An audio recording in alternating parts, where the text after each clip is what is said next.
سلام علیکم هموطنان عزیز. در تابستان 23 گراد باشد، در یکوتی 53 گرادوس ای.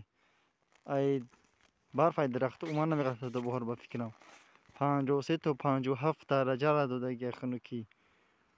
تابستان بخیر 23 باشد در شهر یکوتی 53 تا 57 درجه خنک میشه این هفته. ای خنکی چشمات محکم میشوند، خنکی را سرماد میزنه.